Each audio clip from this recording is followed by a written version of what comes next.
کیا آپ جانتے ہیں کہ اللہ تعالیٰ نے ہمیں ہدایت دینے کے لیے ہمارے پیارے پیغمبر حضرت محمد صلی اللہ علیہ وآلہ وسلم کے بعد کتنے امام بھیجے؟ 12 امام۔ جی بالکل، اللہ تعالیٰ نے ہمیں ہدایت دینے کے لیے حضرت محمد صلی اللہ علیہ وآلہ وسلم کے بعد 12 امام بھیجے ہیں، اور آج ہم اپنے 10ویں امام امام علی نقی علیہ السلام کے بارے میں جانیں گے۔ کہانی سننے کے لیے تیار ہو جاؤ۔ ہمارے 10ویں امام امام علی نقی علیہ السلام 15 ذی الحج 212 ہجری کو پیدا ہوئے۔ ہمارے امام نے بالکل سنت کے مطابق ان کے دائیں کان میں اذان اور بائیں کان میں اقامت کہی اور 7ویں دن عقیقہ کیا۔ امام کا خاندان تو آپ جانتے ہیں، عمدہ اخلاق، بلند کردار اور نیکیوں کے لیے جانا جاتا تھا۔ امام نے انہیں اپنا جانشین نامزد کیا، اور اگرچہ وہ ابھی بچے تھے، انہیں مقدس تبرکات اور کتابیں دے دی گئیں۔ انہوں نے اپنے پیروکاروں سے فرمایا تھا، میرے بعد تمہارے امام علی نقی ہوں گے اور تمہیں صبر سے رہنا چاہیے۔ مگر افسوس، امام علی نقی علیہ السلام کی عمر ابھی 6 سال تھی جب وہ اپنے والد سے جدا ہو گئے۔ عباسی حکمران معتصم نے ہمارے 9ویں امام کو مدینہ چھوڑنے پر مجبور کیا اور انہیں بغداد لے جایا گیا، اور 1 سال کے اندر ہی ہمارے 9ویں امام کو صرف 25 سال کی عمر میں زہر دے کر شہید کر دیا گیا۔ اب سنیں، معتصم نے سوچا کہ وہ ننھے امام کو اپنے قابو میں کر لے گا۔ اس نے مدینہ میں ایک آدمی بھیجا تاکہ وہ امام علی نقی علیہ السلام کے لیے ایک استاد کا انتظام کرے۔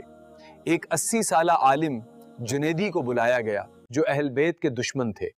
اسے سخت حکم دیا گیا کہ وہ شیعوں کو نوجوان امام سے ملاقات اور رابطہ کرنے سے روکے۔ جنیدی نے تعلیم دینا شروع کی، لیکن وہ اپنے شاگرد کے علم کی گہرائی پر حیران رہ گیا۔ جلد ہی اسے احساس ہو گیا کہ اس نوجوان امام کا علم صرف اللہ کی طرف سے ہو سکتا ہے۔ پیارے بچوں، جب لوگوں نے جنیدی سے شاگرد کے بارے میں پوچھا تو کیا آپ کو پتا ہے جنیدی نے کیا جواب دیا؟ یہ کوئی عام بچہ نہیں، یہ تو قرآن کو شروع سے آخر تک جانتا ہے، اس کے نزول اور تفسیر کو بھی جانتا ہے۔ اس چھوٹی سی عمر میں اس کے پاس ہر چیز کا علم ہے۔ یہ میرا شاگرد نہیں، بلکہ اس کے پاس تو مجھ سے زیادہ علم ہے۔ اور بچوں، اسی طرح جنیدی نے اہل بیت سے اپنی دشمنی ترک کر دی اور امام کے مقدس مرتبے پر ایمان لے آیا۔ آپ نے شاید زیارت جامعہ کبیرہ کا نام سنا ہو۔ ایک پیروکار نے جب کسی بھی امام کے مزار پر پڑھنے کے لیے ایک زیارت کے بارے میں پوچھا تو امام نے انہیں یہی زیارت جامعہ کبیرہ سکھائی۔ یہ ہمیں بتاتی ہے کہ ہمارے امام رحمت کا مرکز، سچے ایمان کے دروازے اور اندھیروں میں چراغ ہیں۔ یہ اب میں حکمران کے بارے میں کچھ بتاتا ہوں۔ بدقسمتی سے اس وقت عباسی حکمران متوکل تھا، ظالم اور شرارتی شخص جو اہل بیت کا جانی دشمن تھا۔ وہ لوگوں کو کربلا کی زیارت پر جانے سے روکتا تھا۔ اس نے دھمکی دی کہ زیارت کرنے والوں کے اعضاء کاٹ ڈالے جائیں گے۔ اس نے نہ صرف اعضاء کاٹنے کی دھمکی دی، بلکہ اس نے تو امام حسین علیہ السلام کی قبر کو تباہ کرنے کے لیے دریا کا رخ موڑنے کی بھی کوشش کی، لیکن پانی مقدس قبر کے گرد گھومتا رہا۔ مدینہ کے گورنر نے امام کی بڑھتی ہوئی مقبولیت سے حسد کیا۔ اس نے متوکل کو خط لکھا۔ چالاک متوکل نے امام کو دعوت دی کہ وہ مدینہ چھوڑ کر سامرہ میں اس کے پاس آئیں۔ متوکل نے ان کے گھر کی تلاشی لینے کے لیے اپنے آدمی بھیجے، لیکن انہیں قرآن مجید کے نسخوں اور دعاؤں کی کتابوں کے سوا کچھ نہیں ملا۔ متوکل کا اصل مقصد صرف امام کو قریب سے دیکھنا اور انہیں اسلام کا سچا پیغام پھیلانے سے روکنا تھا۔ گرمیوں کا موسم تھا، لیکن امام علی نقی علیہ السلام نے اپنے ساتھی مسافروں کو سفر کے لیے گرم کپڑے ساتھ لینے کو کہا۔ کچھ لوگ ہنسے۔ انہوں نے اپنا لمبا سفر شروع کیا جو صحرا سے گزرا۔ متوکل کے سپاہیوں نے مذاق اڑایا کہ ان کے امام کہتے ہیں کہ ہر زمین سے لوگ قبروں سے اٹھیں گے، کیا اس بنجر صحرا سے بھی؟ لیکن جیسے ہی وہ صحرا سے گزر رہے تھے، موسم بدل گیا۔ اچانک بہت ٹھنڈا ہو گیا۔ جنہوں نے امام کی بات مانی تھی وہ محفوظ رہے، باقی ٹھنڈ سے مر گئے اور انہیں صحرا میں دفن کرنا پڑا۔ یحییٰ سپاہی جو امام کو لے جا رہا تھا حیران رہ گیا۔ جب وہ سامرا پہنچے تو امام کو جان بوجھ کر سب سے بدترین سرائے میں ٹھہرایا گیا تاکہ ان کی بے عزتی کی جا سکے۔ ظالم متوکل اکثر امام کو عوامی طور پر شرمندہ کرنے کی کوشش کرتا رہتا تھا۔ وہ اپنے عالموں سے مشکل سوالات تلاش کرواتا، پھر امام سے پوچھتا، لیکن ہمارے امام کے پاس ہر سوال کا جواب ہوتا تھا۔ ایک دفعہ متوکل شراب نوشی کی محفل کر رہا تھا۔ اس نے اپنے سپاہی بھیجے کہ امام کو ابھی لایا جائے۔ جب امام وہاں لائے گئے تو متوکل نے نشے کی حالت میں امام کو شراب پینے میں شامل ہونے کی دعوت دی۔ امام نے اسی وقت انکار کیا اور فرمایا، اللہ کی قسم، یہ کبھی میرے گوشت اور خون میں شامل نہیں ہوئی ہے۔ متوکل نے اصرار کیا کہ وہ شاعری سنائیں۔ امام نے انکار کیا، لیکن جب ظالم نے مجبور کیا تو امام نے ایک ایسی نظم پڑھنا شروع کی جس نے متوکل اور اس کی محفل میں شریک تمام لوگوں کو صدمہ پہنچایا اور وہ رونے لگے۔ ایک دن ایک مشہور ہندوستانی جادوگر متوکل کی عدالت میں آیا۔ وہ بہت سے شعبدے دکھا سکتا تھا۔ متوکل نے جادوگر سے وعدہ کیا کہ اگر وہ امام علی نقی علیہ السلام پر اپنے شعبدے دکھا سکے تو اسے 1000 سکے دے گا۔ جادوگر راضی ہو گیا۔ امام اندر آئے اور کھانا پیش کیا گیا۔ ہر بار جب امام کھانے والے ہوتے تو جادوگر کھانا غائب کر دیتا۔ یہ 3 بار دہرایا گیا۔ سب ہنس پڑے۔ دیوار پر ایک قالین لٹکا ہوا تھا۔ اس پر ایک چیتے کی تصویر تھی۔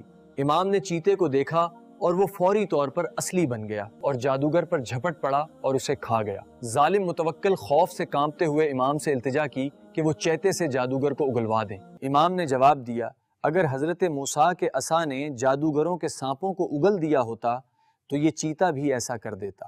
ایک دن ایک خوبصورت نوجوان عورت متوکل کی عدالت میں آئی اور کہا کہ وہ زینب ہیں جو امام علی علیہ السلام کی بیٹی ہیں۔ اس نے اصرار کیا کہ وہ پیغمبر محمد صلی اللہ علیہ وآلہ وسلم کی نواسی ہیں جنہوں نے اسے بہت لمبی زندگی کی دعا دی تھی۔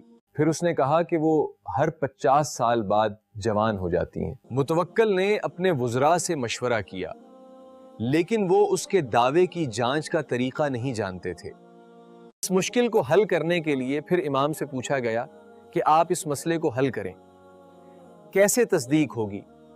تو انہوں نے فرمایا کہ بنی ہاشم کا گوشت جنگلی جانوروں پر حرام ہے، لہٰذا اگر وہ سچی ہے تو اسے جنگلی جانوروں کے سامنے ڈالا جائے، اگر وہ سچی ہے تو اسے نقصان نہیں پہنچائیں گے۔ عورت نے اسی وقت اپنے دعوے سے انکار کر دیا اور قبول کیا کہ وہ جھوٹی ہے، لیکن امام کو ڈرانے اور جھوٹا ثابت کرنے کے لیے متوکل نے حکم دیا کہ اب عورت کو نہیں بلکہ امام کو بھوکے شیروں کے سامنے ڈالا جائے۔ متوکل نے اپنے درباریوں کو بلایا اور سوچا کہ یہ جنگلی جانور امام کو کھائیں گے اور وہ سب تماشا دیکھیں گے۔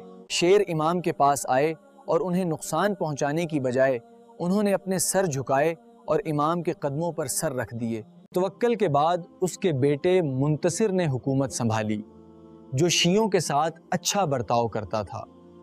اسی دوران امام علی نقی علیہ السلام نے اپنے ساتھی بشر کو ایک بہت اہم مشن پر بھیجا۔ امام نے انہیں یہ ذمہ داری لگائی کہ وہ روم سے ایک خاتون کو لے کر آنا تھا جو امام کی دلہن بننے والی تھی۔ امام کے حکم کے مطابق بشر نے دیکھا کہ ایک خاتون جو غلاموں کے درمیان تھی کسی کو ہاتھ لگانے یا خریدنے سے انکار کر رہی تھی۔ جیسے ہی بشر نے امام کا رومی رسم الخط میں لکھا ہوا خط اسے دیا، وہ رونے لگی اور خط کے مصنف کو فروخت ہونے پر راضی ہو گئی۔ اس خاتون کا نام تھا حضرت نرجس سلام اللہ۔ وہ روم کے قیصر کے بیٹے کی بیٹی تھیں۔ انہوں نے خواب میں حضرت محمد صلی اللہ علیہ وآلہ وسلم، بی بی فاطمہ اور بی بی مریم کو دیکھا تھا، جنہوں نے خواب میں ان کا ہاتھ امام علی نقی علیہ السلام کے بیٹے امام حسن عسکری علیہ السلام کے لیے مانگا تھا۔ سامرا پہنچنے پر حضرت نرجس سلام اللہ کو 10ویں امام علی نقی علیہ السلام کے گھر لایا گیا۔ پھر امام علی نقی علیہ السلام نے اپنے بیٹے امام حسن عسکری علیہ السلام سے حضرت نرجس سلام اللہ کا نکاح پڑھوایا۔ انہیں خوشخبری دی گئی کہ وہ ایک بیٹے امام مہدی علیہ السلام کو جنم دیں گی جو دنیا پر حکومت کریں گے۔ اگلا عباسی حکمران معتز تھا جس نے مقدس امام کے ساتھ بہت برا سلوک کیا۔ حکومت سنبھالنے کے 2 سال کے اندر اس نے امام کو زہر کے ذریعے شہید کر دیا۔ انہوں نے قبلہ کی طرف رخ کیا اور قرآن کی تلاوت شروع کر دی۔ یہ 3 رجب 254 ہجری کا دن تھا۔ 10ویں امام نے آخری سانس لی۔ تو پیارے بچوں، یہ تھی ہمارے 10ویں اور 11واں امام کی کہانی۔ ان کی سیرت اور قربانیاں ہمیں سچائی اور نیکی کے راستے پر چلنے کا سبق سکھاتی ہیں۔ اللہ ہمیں بھی ان کے نقش قدم پر چلنے کی توفیق دے۔ آمین۔ آمین۔